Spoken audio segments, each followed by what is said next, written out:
dia ada yang pink kan. Itu pun ada jantan masuk buat bodoh je. Kau terancang dia keluar. Kalau kos ada, kenapa taksi tak ada? So taksi pun ada, ramai mana perempuan tak bekerja kan. Sekarang ni driver bas pun tak ada perempuan dah sekarang kan, driver bas pun tak ada perempuan. So driver taksi kena ada daripada golongan perempuan. So selesai masalah hukum. So orang perempuan kalau nak taksi, telefon driver perempuan tertentu, selesai masalah. Untuk daripada KL nak pergi ke airport. Itu benda yang kita kena ambil perhatian lah, antara tanggungjawab dan hukum. Kalau berlaku pertemuan, hukum dulu, baru tanggungjawab. Apa keadaan sekalipun. Okey, macam saya dekat UKM pun, ni masalah sosial yang membimbangkan juga ni berlaku lah ni. Macam UKM, kami ada bilik, pelajar masuk bilik, memang pintu kita buka. Cuma berlaku juga antara pensyarah dengan pelajar, memang tak dinafikan lah. Itu sebab memang benda ni sangat kita ambil perhatian, ya, berdudukan dan sebagainya. Ini akibat masalah sosial. Okey, terus. Masalah isu yang timbul dari persekitaran kerjaya. Ini juga kita kena ambil perhatian agar kita dapat selesaikan banyak perkara lah. Perkara kita kena, yang kita kena faham, pertama, hukum wanita berkerjaya. Cuba tengok selepas. Awal tadi. Back. Okey. Sekarang ni kita nak tahu hukum. Isu wanita berkerjaya, hukum khalwat antara pekerja dalam dan luar waktu, masalah masa bersama keluarga, dilema antara arahan suami dan bos. Semua ni kita akan selesaikan setelah kita faham kaedah penentuan hukum. Ingatlah, hukum wanita berkerjaya. Sekarang ni kita kena faham, macam saya sebutkan tadi, apa hukum perempuan bekerja? Harus. Okey. Yang kedua, hukum khalwat antara bekerja dalam dan luar waktu. Kita akan jadi isu juga kat sini. Macam contoh, ni pejabat kita, semua ni pejabat. Kalau kita ada bilik, okey, ni pejabat. Lepas tu ada partition. Kita balik lambat pukul 7 nak tunggu jam. Kebetulan saya dengan akak duduk partition akak, saya duduk partition saya. Nak tunggu waktu balik lepas maghrib. Boleh tak duduk? Kita berdua je. Lajunya akak jawab, tak boleh. Maknanya akak ni takut fitnah. Betul. Kalau orang ni takut fitnah, itu berlaku. Tapi banyak yang berlaku. Kita nak paksa dia balik pun tak boleh, sebab dia nak tunggu jam habis. Kalau yang duduk Kuala Lumpur kat jalan Tun Razak apa semua tu. So para ulama, antaranya Syekh Qurayyim Rajih, guru saya yang tengah datang ni, dia kata apa? Kalau nak ikutkan warak, balik on time dan tidak ada kerja tambahan yang akhirnya menyebabkan kita berdua-duaan. Itu jalan pertama. Yang kedua, apa yang perlu kita buat? Kita duduk di kawasan kita dan tidak keluar daripada kawasan kita. Maksudnya kalau ini partition kita, duduk dalam tu. Kita pula diawasi dengan CCTV kan? Semua ada. So dah keluar daripada zon fitnah. So ini dalam situ, ini kita nak selesaikan masalah lah ni. Kalau nak ikutkan hukum, kalau sudah betang dekat negara Arab, orang Arab tak terima ni. Sebab Arab tak ada benda ni berlaku. Sebab orang Arab, perempuan dia bekerja on time dia, balik. Kalau ada setengah macam di Dubai tu, dia orang kerja sampai pukul 5, dia orang turun balik. Dan perempuan duduk kawasan perempuan, lelaki duduk kawasan lelaki. Kita kat Malaysia je tak ikut standard Islamik lagi. Ni sekarang ni kita dah ada indeks syariat. Harap-harap Datuk Ashraf Wahidi boleh ketengahkan benda ni. Maknanya kalau kawasan tu pejabat-pejabat kementerian, perempuan duduk geng-geng perempuan, sebelah sana blok lelaki dia. Macam di USIM, boleh dia buat. Blok lelaki, blok perempuan untuk permata pintar. So dia tak campur lelaki perempuan. Itu salah satu benda yang sangat baik untuk selesaikan masalah. Masalah masa bersama keluarga, ini tak dapat tidak kena kembali kepada suami yang mengizinkan atau isteri yang mengizinkan. Isteri pun kena izinkan suami untuk keluar dari waktu pejabat. Delima antara arahan suami dan bos, pastinya suami dulu, bos kemudian. Okey, terus. Ini cara tentukan hukum. Bercampur antara jantina dan jalan penyelesaiannya. Pertama, bagi menangani isu ini, 3 prinsip penting perlu difahami. 3 prinsip penting perlu difahami. Pertama, darurat.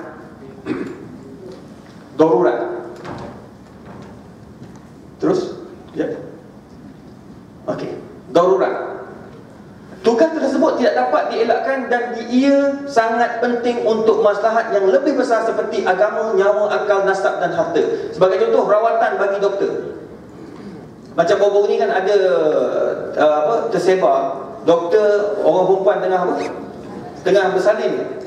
Dia selfie je pula. Itu haram. Pertama, luar etika. Yang kedua, haram membuka keaiban orang lain. Memang kamu boleh tengok. Kalau katakan saya doktor lelaki, saya boleh tengok kawasan kemaluan perempuan itu ketika bersalin. Hanya boleh tengok masa tu. Sambut, letak terus. Dah tak boleh tengok dah. Cuci dah. Oh, cuci macam dah dulu kan. Kira lah cuci dah tutup. Dah tak boleh tengok dah lepas tu. Esok nanti kalau lepas 2, 3, 4 bulan, Kak tengok ni. Nak tengok buat apa? Tak boleh tengok lah sebab dah habis waktu darurat. Ni pun berlaku. Jadi oleh kerana itu kena beringat rawatan macam ni, itu boleh. Contoh darurat juga macam perempuan berkerjaya dan sebagainya. Contoh, kita berjalan macam Haji Idris berjalan. Tengah-tengah jalan, akak ni pakai shawl Nalofa punya. Akak apa buat? Kak Wan jalan, Haji Idris kat belakang. Sepatutnya kalau ikutkan Haji kat depan. Tapi jalan ni kan tak semesti kita nak kena kejar ke depan. Kita pun ada kemampuan juga. Bila tengah jalan, kita tengok Kak Wan jatuh. Kak Wan pula jalan seorang dekat dia orang makan tu. Haji pula seorang. Apa nak buat? Tengok saja. Ya Allah. Tak boleh lah. Tengok keadaan bagaimana dia jatuh. Dia jatuh berpong. Terus tak gerak. Pegang dia. Tu. Buat. Pegang. Nampak dia bergerak, okey. Sakit. Lepas lah. Jangan dia tengah bangkuk kita angkat. Okey. Boom. Lepas. Wah, jatuh balik. Tak, maknanya dia buat benda tu. Kena kita pegang dia. Tengok tanya dia. Macam mana? Okey tak? Kalau dia kata okey dah semua, dah lepas balik. Maknanya kita nak pastikan tidak berlakunya orang kata apa? Dia sakit. Itu dah keadaan darurat lah. Macam saya sebutkan selalu, contoh-contoh paling mudah lah. Macam kita pergi mandi kat kolam, tiba-tiba kita duduk seorang-seorang, ada perempuan lemas. Sama juga, kita wajib terjun selamatkan perempuan tersebut. Walaupun perempuan itu daripada daripada mana? Ukraine sebagai contoh. Dia pakai seksi. Nak tak nak kita kopiah tak tepi. Terjun dulu. Selamatkan perempuan Ukraine tu. Maksudnya sebab takut dia mati disebabkan lemas. Jadi wajib kita ambil. Sama juga macam isu ni bekerja. Kalau katakan dalam keadaan darurat, terpaksa juga kita menghadapi situasi-situasi macam tadi, bekerja, berkhaluat dan sebagainya, maka kena ingat macam mana keadaan. Semalam ada orang tanya saya telefon. Seorang lelaki ni daripada Jabatan Agama lah. Lelaki dan perempuan kena tangkap. Lelaki dan perempuan kena tangkap. Kena tangkap khaluat. Okey. Bila tanya kenapa ni? Sebab nak pergi belajar. Belajar apa? Belajar agama di masjid. Sebab dia kata perempuan ni tak reti nak bawa motor. Jadi dia sebagai lelaki yang soleh ajak perempuan duduk kat belakang. Dia kata masa saya naik tu tak ada perasaan apa-apa. Jadi bila time tayar pecah, dia tengah baiki-baiki, orang pun datang tanya, ni suami isteri ke? Kebetulan Jabatan Agama lalu lepas tu boleh pedah dia. Tapi nak cerita, ada juga pandangan seperti itu. Bahkan ada pula yang kata itu dibenarkan. Siapa pula kata benar? Tak boleh, walaupun tujuan nak belajar, nak pergi masjid, tak boleh. Kalau bukan isteri kita, tak boleh. Mesti yang ada hubungan suami isteri saja yang boleh pergi, ataupun mahram baru boleh pergi. Kalau tak boleh. Mengajar, contoh macam mengajar. Kalau ikutkan hukum perempuan kalau yang mengajar kat sekolah, katakan dia mengajar alif bata ke, dia mengajar Al-Quran, dia mengajar matematik, dia mengajar sejarah, boleh tak cikgu tu duduk di hadapan pelajar sekolah menengah yang dah balik? So tak ada masalah. Mana benda tu dia kena ambil, orang kata apa, kena tahu kenapa dia jadi cikgu. Sebab itu adalah keperluan jabatan. So dia boleh mengajar. Sebab ada orang kata suara perempuan tu aurat. So tidaklah sampai peringkat itu. Dia aurat ni bila dah digunakan untuk apa? Untuk dilunakkan ataupun nak menarik orang untuk buat maksiat, itu haram. Kalau tidak boleh mengajar. Meeting secara berkelompok. Kalau nak meeting berkelompok, perempuan jauhkan kedudukan, jangan duduk dekat-dekat. Kecuali ada jauhkan sikit jarak agar tak timbulnya fitnah yang tidak baik. Itu pun penting. Meeting ni boleh. Ada orang kata, ustaz boleh ke kita meeting dengan perempuan? Tak salah. Cuma macam saya katakan, mata kena jaga, hubungan kena jaga, jangan ada benda-benda yang tidak baik. Okey. Terus hajiat yang mulia, ia menyukarkan hidup tanpanya. Diperlukan untuk kemudahan. Contoh, jika tak kerja, kehidupan harian akan jadi sukar dan tertekan. Ini pun penting. Sebab ada orang kata, kalau kita berhenti je kerja, tak boleh. Saya cerita pada tuan-tuan, kita ni kena nak ikut syariat, insya-Allah Allah akan bantu. Pernah satu hari, seorang pegawai besar dalam sebuah institusi bank, kewangan negara, dia nak berhenti kerja sebab dia ni, orang kata apa? Allahumma salli Muhammad. Dia duduk dalam situasi riba. So dia nak berhentilah. Dia kata, saya tak nak lah kerja sini, saya nak berhenti. Tuan-tuan, dia sekurang-kurangnya dia ada perasaan nak berhenti sebab berkecimpung dalam riba yang diharamkan. Sebab Nabi kata, orang yang tengok riba, orang yang berinteraksi dengan riba, semua dia masuk neraka Allah Ta'ala.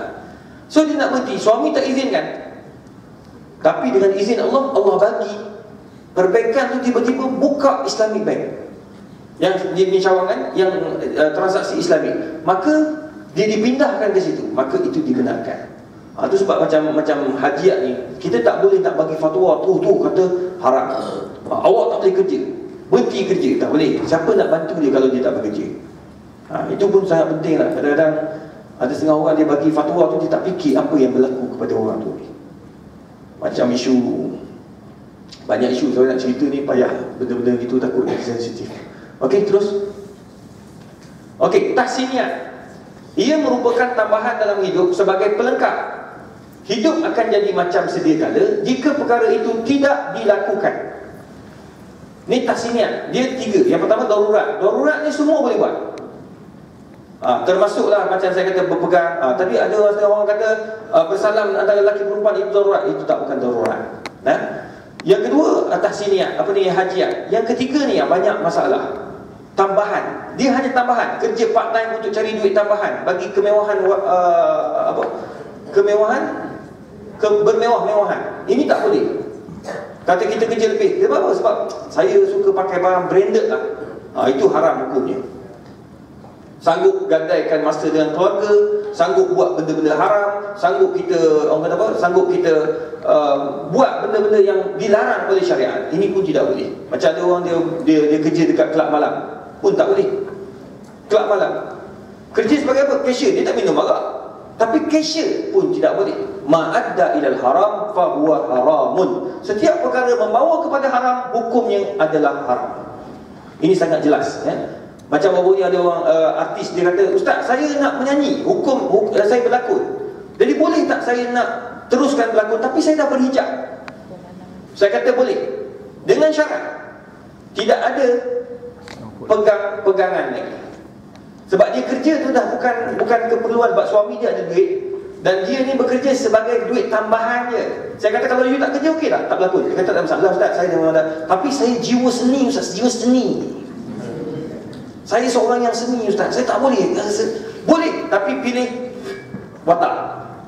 Pilih watak yang baik, mana tidak ada unsur-unsur yang haram. Mana dia tunjuk dia jadi ustazah ke, ya, dia jadi seorang isteri yang solehah ke, duduk atas katil pakai tudung, itu boleh. Itu sebab TV Hijrah dia gunakan konsep yang sama. Mana dia tidak ada tanda-tanda yang membawa kepada haram, macam duduk atas katil berdudukan. Itu memang tak lepas dalam TV Hijrah. TV lain masih lepas. Jadi tahsiniat ni kena beringat-ingatlah.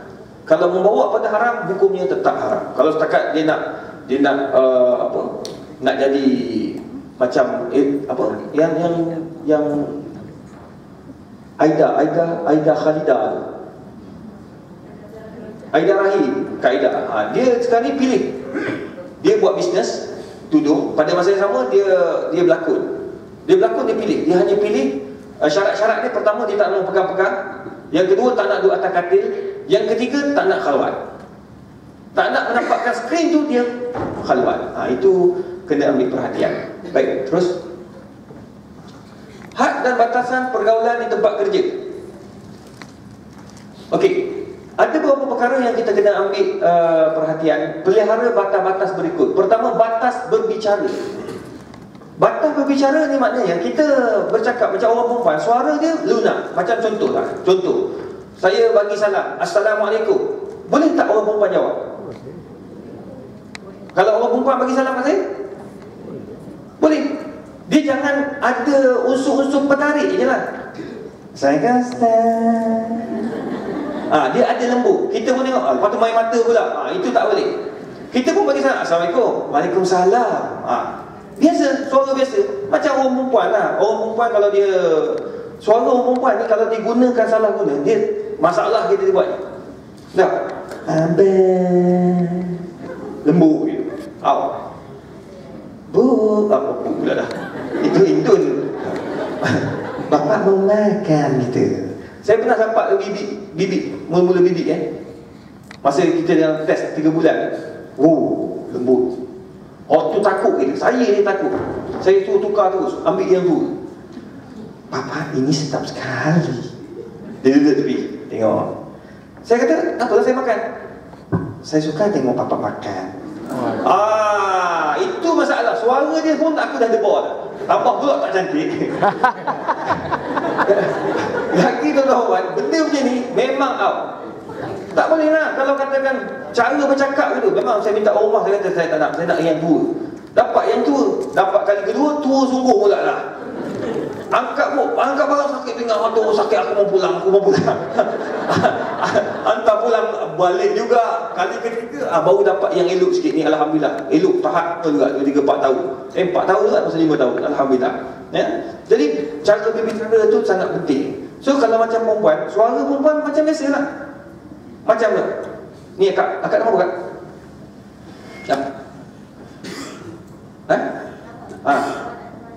Tengok suara dia.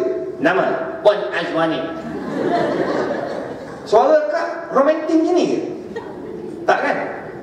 Suara kak masa romantik macam ni ke?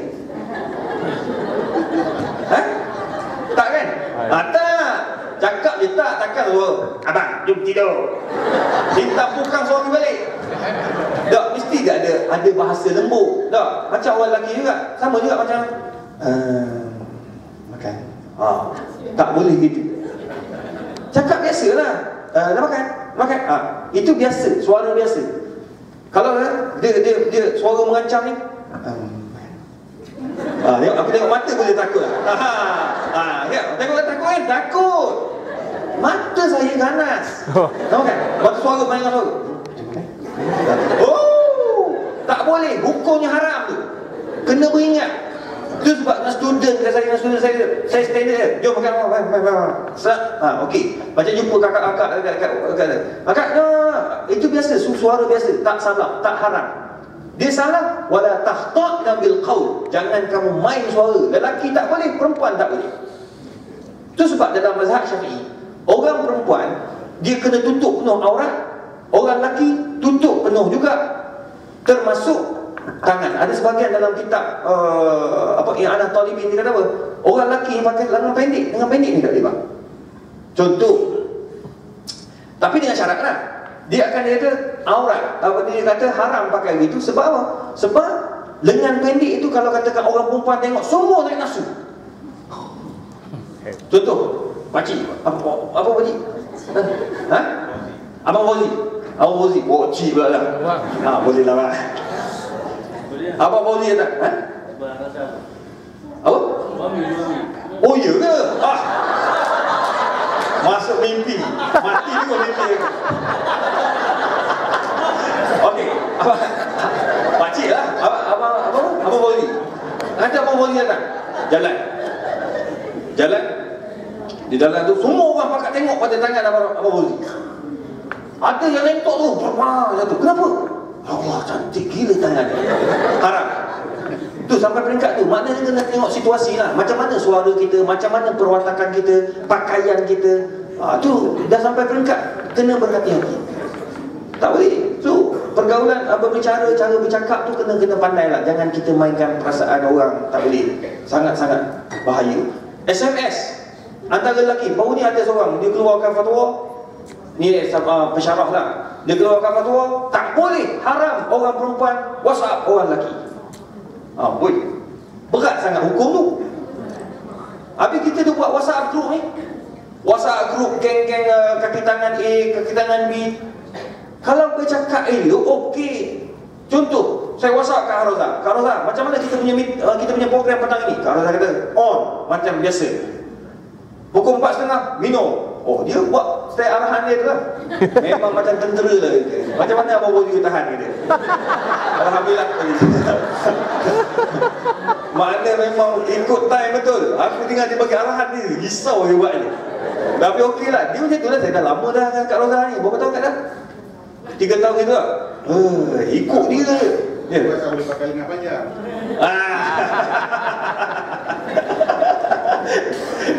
Berani orang nak tegur awak ni. Tapi tak cerita lagi. Itulah benda-benda macam ni. Katakan orang kata apa, WhatsApp tanya biasa-biasa okey lah. Yang masalahnya tanya, hari ni pakai baju warna apa? Itu mampu kalau seorang suami dia tanya. Ni kenapa dia tanya baju awak pula? Mula-mula tanya baju, lepas tu suara dah lambat tanya. Tengok, itu kena ingat. WhatsApp yang macam tu kena berhati-hati.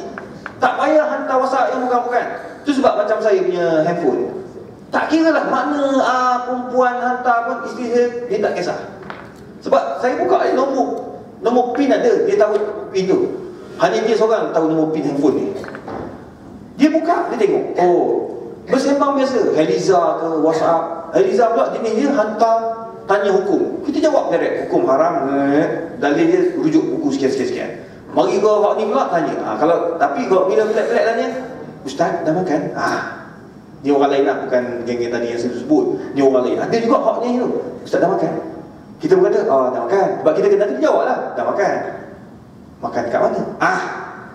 Dia berlebih-lebih pula. Ini kalau bini aku nampak, masalah tak? Masalah tak? Masalah. So tutup terus pintu fitnah. Delete terus nombor dia. Selesai masalah. Ini kena jaga. Kalau tidak, bercerai-berai kita buat ni. Ustaz tak ustaz? Kalau ustaz pun takut, tuan-tuan lagi kena takut. Sangat bahaya. Ni sangat bahaya. Berbicara ni termasuk WhatsApp, termasuk Facebook. Kes Facebook saja berapa ramai yang bercerai. Di sebuah negeri semalam saya sembang dengan dengan sahabat kita, hakim. Di sebuah negeri ni, kes mahkamah syariah saja ada sebuah negeri 26,000 tertunggak. Bercerai bertambah. Aduh. Lepas tu tak dapat bantuan daripada lelaki dan perempuan. Lelaki datang, perempuan tak datang, perempuan datang, lelaki tak datang. Nak panggil tangkap, dia buat masalah. Leceh. 26,000. Bayangkan. Jadi kita kena beringatlah benda ni, cuba daripada daripada buat benda yang bukan-bukan. Berbicara ni termasuk tulisan. Batas Berjalan perempuan tolong jalan macam biasa je. Jalan macam biasa, tak payahlah jalan macam catwalk. Itu confirm haram jalan macam tu. Nak jalan macam tu, jalan bilik. Kalau dalam bilik, jangan kat sini. Gila, nasib lah, nama aku ingat. Abang Fauzi, kat luar, kalau dia dah biasa dah kongkong gitu, jalan straight gitu, tak ada masalah. Jalan kebiasaan ni, jangan over. Ada setengah orang dia cover tau jalan. Dia saja kat pejabat ni. Padahal dia tinggi ke belakang. Itu tak boleh. Haram. Orang lelaki pula time berjalan kena ingat. Macam pakai seluar. Seluar ni ada batas-batas dia. Kalau ada sekarang ni style orang model pakai ni, dia ketat ni. Kalau saya pun dah tak tahu. Dia fashion terkini tau. Saya ni pun masa pergi buat, dia orang suruh buat macam tu tau. Wish, aku kata jangan. Ustaz, ni ustaz, otak kau. Aku ustaz mana boleh pakai macam ni? Orang tak ustaz pun tak boleh pakai. Ustaz lagi tak boleh. Dia buat ketak tu. Hak bawah ni, ketak sungguh. Dia jalan masuk dalam blok. Allah. Hak tu orang kata apa? Menakutkan. Ya. Buah nangka terkembang ni. Nampak habis semua. Itu haram, tak boleh. Kena beringatlah orang lelaki tu dibagi gangguan-gangguan seksual. Zaman sekarang macam yang umur-umur macam tuan-tuan tak ada masalah. Yang muda-muda ni, dia memang jadi pelik. Jadi cara berjalan tu kena nampak lah. Jangan nampak sangat yang kita ni buat benda yang Allah larang. Cara berjalan. Kalau seelok-eloknya orang lelaki depan, perempuan belakang, baru kita tak nampak. Macam nak naik apa, eskalator kan. Kalau nampak lelaki jalan, so lelaki naik dulu, kita duduk kat belakang. Itu adab. Tapi kalau kita baru nak naik, tengok lelaki lagi datang. Bila nak naik ni, kita naik je lah. Tak ada masalah. Batas bergurau pun sama juga. Kita bergurau yang bagaimana? Bergurau jangan sampai bertepuk tampar. Sekarang ni dekat sekolah-sekolah, budak-budak yang saya duk tegur, kan kita duk tegur, saya duk sebut dalam TV, pakai baju agar tidak nampak baju dalam. Tutup, pakai apa? Pakai baju pagoda. Saya cakap ni dekat Kementerian Pelajaran. Dah sampai masa pakai baju kain yang tebal yang bukan budak-budak ni main pilih je. Sekarang ni sampai nampak dia pakai bra tau. Nampak budak-budak main kan, tarik bra lelaki, bra lelaki. Lelaki tarik bra perempuan, tarik, dia jadi macam getah. Aduh.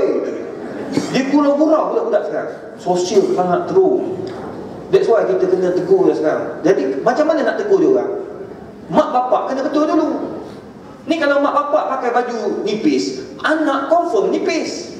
Betul tak? So mak bapak kena tunjukkan contoh. So cara bergurau pun kena betul lah. Jangan bergurau sampai bertepuk tampar, sampai tarik-tarik telinga. Come on lah, itu tak profesional langsung. Okay? Batas melihat, mata kena jaga. Ada orang mata tajam pun kena beringat. Jangan kita terlalu gunakan mata itu sampai habis semua kita scan. Itu pun kena ingat. Baru ni saya forum, Ustaz Zaid. Kali pertama saya forum dengan seorang perempuan. Saya tak kenal perempuan ni, tapi dia banyak ke overseas. Dia nak cerita tentang kerjaya, bagaimana nak dapat kerja dengan mudah. Bayangkan, dia duduk tepi saya, moderator, saya duduk tengah. Orang ramai. Time dia bercakap, dia tengok saya. I'm sorry lah, I tak boleh tengok muka you lah, I terangsang. Gila. Cara ni pun tak betul. Tengok tak betul. Dalam keadaan ramai orang, dah depan orang. Lepas tu memang saya down terus macam tu. Tu buat forum, selalu saya akan tanya siapa saya punya panel. Itu partner saya pun tak macam mana boleh kata, saya pun tak tahu. Dia asal orang lain, tukar orang lain. Orang ni datang last minute. Jadi bila cakap gitu, kita down lah. Kita macam apa dia, orang pun jadi macam pelik. Apa cerita sampai cakap terangsang tak terangsang kan? Mata tu tak betul. Profesional lah. Awak panel, saya panel kan? Jadi kalau setakat saya pun cakap lah, kata ni pertama kali dalam hidup saya forum orang cakap macam ni kan. Jadi kena berhati-hati lah, biar nampak profesional kita bila nak bergurau. Mungkin dia nak bergurau, tapi melihat pun dia cara tu tak betul. Okey, batas mengambil hati.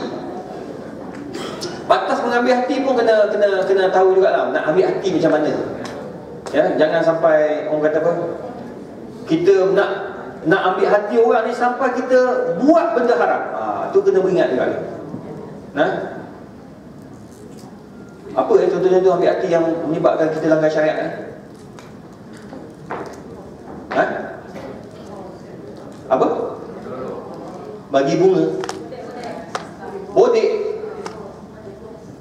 Bodik pos, batas mengambil hati. Bodik pos ni tu kadang-kadang bodik pos ni dengan hormat beza. Kembali pada niat lah. Saya tak boleh nak kata orang tu bodik tak bodik. Pandai. Ajak keluar makan. Kita nak bodik pos kita. Bos, jom keluar makan, saya belanja. Dia perempuan, kita lelaki. Atau kita lelaki, dia perempuan. Dia perempuan, kita lelaki. Terbalik. Dia lelaki, dia perempuan, kita lelaki. Atau kita perempuan, dia lelaki. Dia ajak kita untuk makan berdua-duaan, lunch sama. Tak boleh. Ataupun meeting lunch, tak boleh juga berdua-duaan. Atau Apa lagi? Macam-macam lah. Dia ada istilah-istilah moden sekarang ni. Sebenarnya itu pun khalwat. Makan berdudukan dekat khalayak ramai dalam suasana yang meragukan pun tak boleh juga. So kena beringatlah, jangan main kita keluar. Kecuali kalau nak keluar tu ada orang nombor 3, dia panggil muhallil. Muhallil ni sangat penting. Orang ketiga yang boleh menentukan sama ada halal atau haram. So kalau perempuan saya nasihatkan semua mesti kena bawa kawan. Kena bawa kawan. Tak boleh pergi berdudukan, sangat bahaya. Okay, next. Bagaimana memelihara diri dan maruah? Sorry, gambar ni saja buat hiasan. Okay, next. Pertama, jaga agama dan maruah diri. Batas pergaulan, tolong. Ini cara-cara untuk selesaikan masalah lah. Tolong jaga. Saya tertarik bahawa ni ada seorang pengacara. Dia berhenti dari pengacaraan sebab dia kata dia rasa tenang setelah tidak lagi ada hubungan antara lelaki dan perempuan luar daripada batas syariat. Masa dia bekerja dulu, naik kereta berdudukan balik pukul 1 pagi, pergi dapatkan data, pergi dapatkan hasil untuk disiarkan. Pukul 1 pagi, pukul 2 pagi, Allah, dia kata memang hidup kita masa tu penuh dengan maksiat dia. Bergurau, itu, ini dan macam-macam. Jadi semua tu kita kena cuba sedaya jaga maruah. Pertama, agama dulu. Kalau kita ada agama, insya-Allah maruah kita terpelihara. Macam saya sebutkan tadi lah, mana kalau orang nak wujud salam, kita jaga agama dulu, Allah akan jaga. Alhamdulillah, saya sepanjang dalam tempoh 10-11 tahun kita duduk dalam arena dakwah, orang nak bersalam, kita semua ulur tangan. Bos saya dulu, Tan Sri Syarifah, dia salam dengan ustaz-ustaz, dia salam. Dia pernah cakap pada student kami, dia kata jangan risaulah, salam dengan nenek, anggap nenek dia. Saya dah 2 kali pencin, dia kata. Memanglah nenek, tak nenek, saya pakai mazhab Syafi'i. Maknanya walaupun nenek selagi tak mati tetap bukan mahram. Jadi dia alhamdulillah dengan saya, dengan pensyarah lain dia salam, dengan doktor ke profesor ke dalam bidang agama dia salam. Orang pun salam ke profesor tu. Tak apa, dia pakai mazhab mana saya tak tahu kan. Tapi saya tetap macam tu ya. Tanda saya ada wudu. So dia faham lah. Sekarang ni baru jumpa, Ustaz, apa khabar? Macam tu dia tak ada wudu ke? Ada wudu lah. Saya, trademark saya wudu ke kalau perempuan.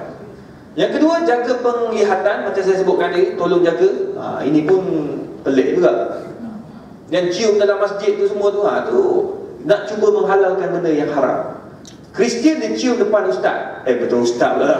Depan padri, depan padri. Tetapi kalau kita orang Islam sekarang dah ke arah itu dah. Wah, cium depan khalayak ramai. Cium lama-lama gitu orang buat gambar. 1, 2, 1, 2. Tak, 3 tak masuk lagi. Orang gitu orang. Hukumnya haram.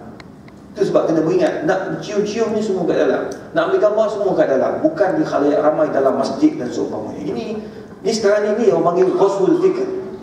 Dia orang gangguan daripada barat nak merosakkan kita punya pemikiran. Pemikiran kita dirosakkan sikit demi sedikit. Daripada 5S selalu kita sebut. Pertama, seks. Dia akan rosakkan. Sekarang ni budak-budak muda semua tahu tentang seks. Bukti dia, lahirnya seorang kanak-kanak umur 11 tahun. Dulu macam abang muda tu pernah dengar masa kecil-kecil, pernah tak dengar? Tak pernah dengar kan? Mandi bogel lagi, tapi tak ada pula jadi begitu kan? Ini 11 tahun. Dahsyat betul abang ni, mandi bogel. Tapi betul. Jangan kata zaman abang ni, zaman saya pun kita orang mandi sekali, kan? Tapi orang perempuan tu pakai berkemban, kita mandi, kita budak lagi masa tu, darjah kosong pula dah. Darjah umur 6 tahun. 6 tahun tu berapa? Tadika. Mandi tu hanya angkat masalah kakak tu. Saya ingat Kak Eli. Sekarang ni dah jadi orang kerja. Dia mandi, dia tolong mandikan kita, sabun dengan kita. Tak ada pula aku rogol dia, tak ada lah. Masa tu dia umur tingkatan 1. Tak ada pula, sebab kita diajar masa tu jangan buat benda-benda. Dan kita tak tahu pun benda-benda yang seks-seks ni. Ni macam mana boleh tahu? Seks ni dapat telah dimasukkan ke dalam pemikiran minda anak-anak melalui S yang kedua. Apa dia? Skrin. TV kita hari ni, cerita-cerita Melayu tak tutup aurat, berpeluk-pelukan, apa ni? Bila kita tegur, ada je orang nak sanggah. Mufti tegur, ada je yang sanggah. Ni masalah dia. Skrin. Main game ada bercium, tengok kartun bercium, semua cium. Mana budak tak tahu? Dulu kita tak tahu cium mulut ke mulut. Kita dah tahu. Budak-budak kecil tahu tak cium ni? Mana tahu dah tu. Dulu cium mulut-mulut boleh ke? Kita pula tanya, boleh ke tidak? Tuan-tuan puan, saya tahu hukum ni, dengan izin hukum onani atau melancak. Saya tahu ni benda ni benda apa pada umur 19 tahun. Saya tak tahu apa benda tu, sebab kita duduk Arab. Saya tanya hukum. Masa tu yang datang Syekh Quraim Merajan dalam kuliah. Saya tanya, ya Syekh, dia kata fa innal istimna haramun, dia kata. Onani haram. Saya pun kata, benda istimna ni. Kita tanya dalam bahasa Arab, ya Syekh, apa makna istimna? Apa makna istimna? Al-istimna, dia punya mana? Istimna, apa makna istimna? Wallah anta ajib, dia kata. Kamu ni pelik, tak tahu apa itu istimna. Tak tahu.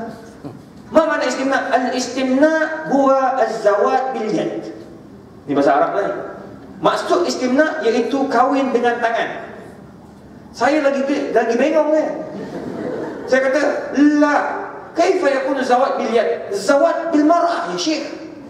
Mana boleh kahwin dengan tangan? Kahwin dengan perempuan. Dia pun malu-malu Allah, Syekh. Ya, wallah anta ajib. Kamu ni pelik. Isal. Dia suruh saya tanya kawan saya. Budak petani kata, mu tunggu tak? Malam ni aku ajar mu. Balik tu baru dia cerita, mu tahu tak kamu dia onani tu melacak-lacak ni gini. Oh, dia baru cerita. Oh, haram, aku tahu haram. Oh, ya ke? Saya tak tahu, punya baik ni saya tu. Maha syahid ni nak kata aku ni baik umur 19 tahun, tak buat benda-benda haram tu. Rupanya sekarang kawan saya buat survey, dia buat kajian dekat sekolah-sekolah sosial, dia kata darjah 6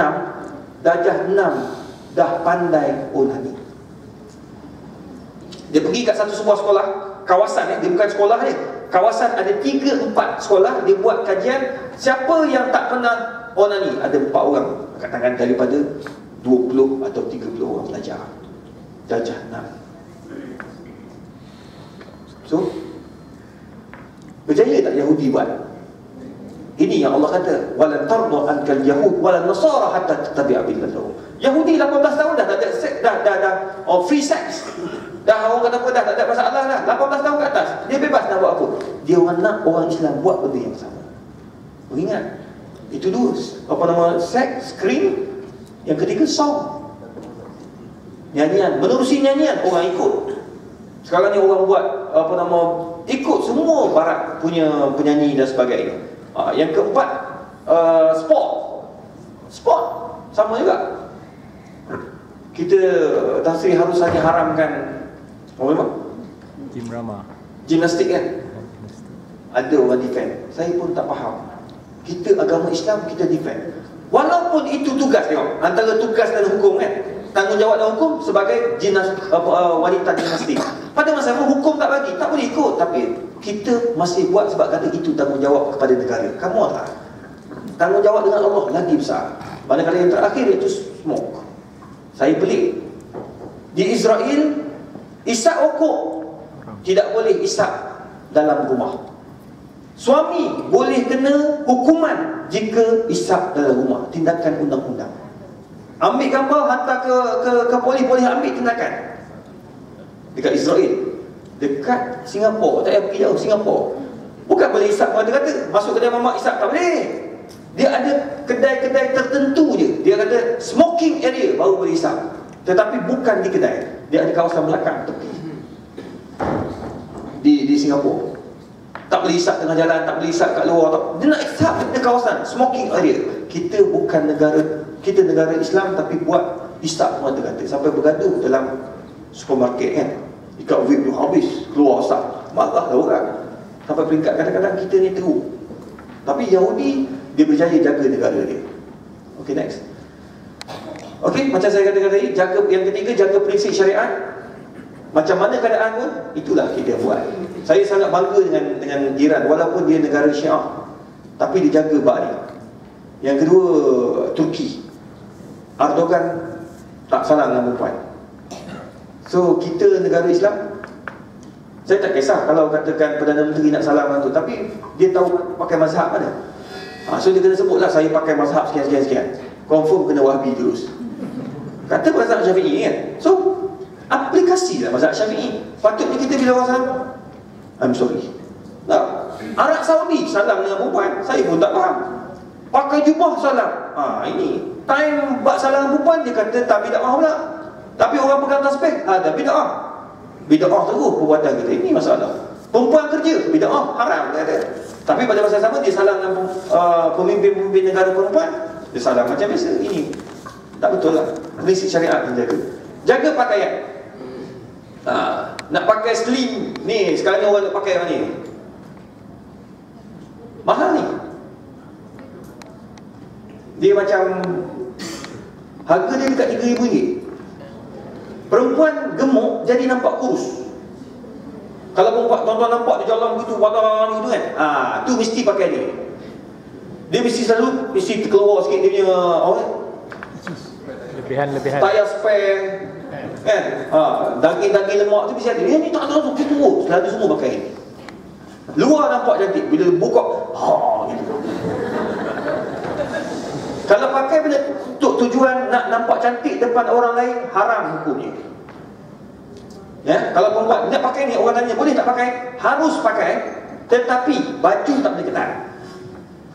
Ramai orang pakai benda ni, tapi baju dia pakai baju apa? Yang Melaka tu, kebaya atau kebarung.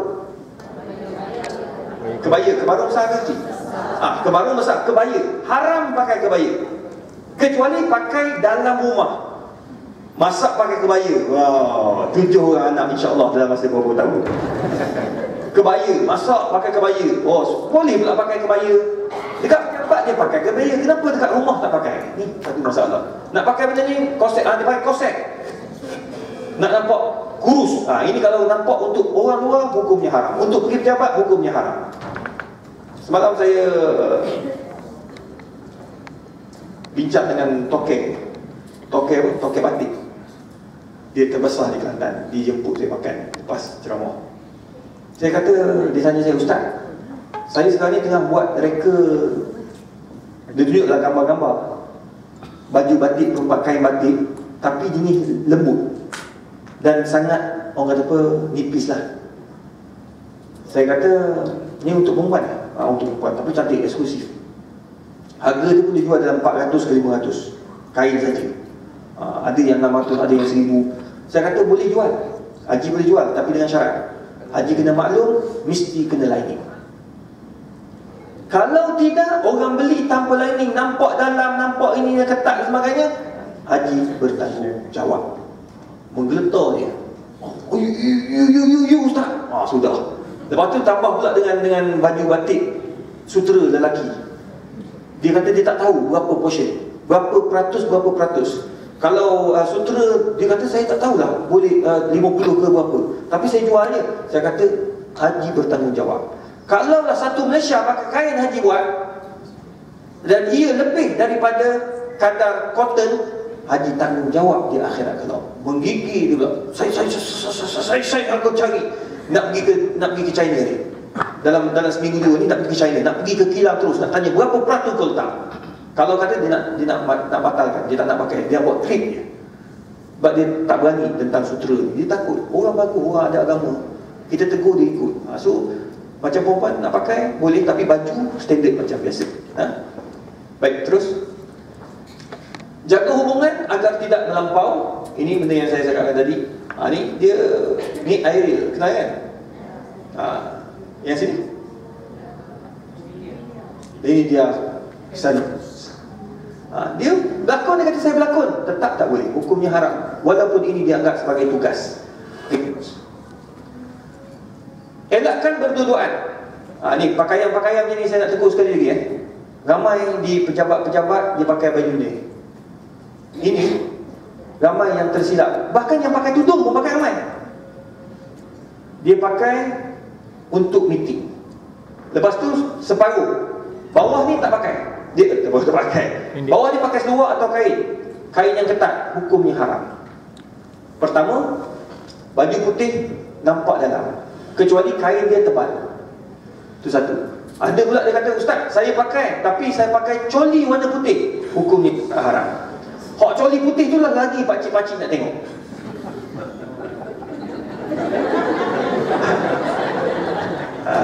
Tak percaya cuba pakai. Tak boleh. Benda ni orang putih nak apalah dia pakai benda ni. Lepas tu daripada pinggang ke bawah ini nampak bekas. Yang paling teruk nampak bekas luar dalam. Itu haram. So macam mana nak buat? Belilah seluar dalam yang tak berbentuk macam tu. Satu. Yang kan sekarang ni kan pakai jubah kan. Jubah yang perempuan pakai yang umbrella tak umbrella tu berbekas tau seluar dalam. Tengok kakak pun jadi lah.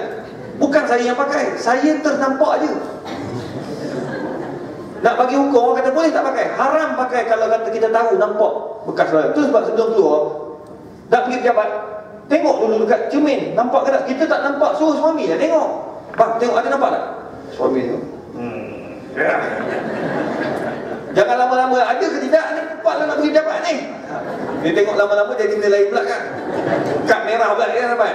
Jadi tengok ada tak? Tak ada. Kalau suami kata tak ada, okey. Tapi sekarang ni memang akan ada. Tambah-tambah yang kain setting. Banyak jual. Saya pesan pada Yat Hamzah. Dia jual sekarang. Saya kata, Yat, kau kena bagi tahu kepada semua yang beli, pakai seluar dalam yang macam pendek, seluar pendek. Bukan seluar dalam, dia pakai orang kata short. Short pack, kamu tak kira lah. Yang penting saya tak pakai pun kan. Dia pakai, dia bukan seluar dalam. So tak nampak kesan tu. Nampak kesan tu memang buruk yang amat. Lepas tu haram hukumnya. Ditambah pula dah kain tu pula, kain yang nampak dalam. Pakai pula seluar dalam berlubang, lagi nampak. Hina betul lah perempuan dia tu. Orang lelaki pun sama juga. Tolong jangan pakai ketat sangat agar tak berbekas seluar dalam, sebab ia akan membawa kepada fitnah. Next, cari jalan selamat. Ini pun bagus. Kalau rasa ada mampu, buat kerja kat rumah. Time bekerja kat rumah sekarang ramai. Buat kerja kat rumah, buat buat apa yang kita mampu lah. Selagi kita mampu, buat, cari jalan selamat. Macam orang perempuan nak jadi, macam yang tadi kakak tadi nak jadi sekretari, dilantik pun dia kata nak pilih antara Encik Bakar dengan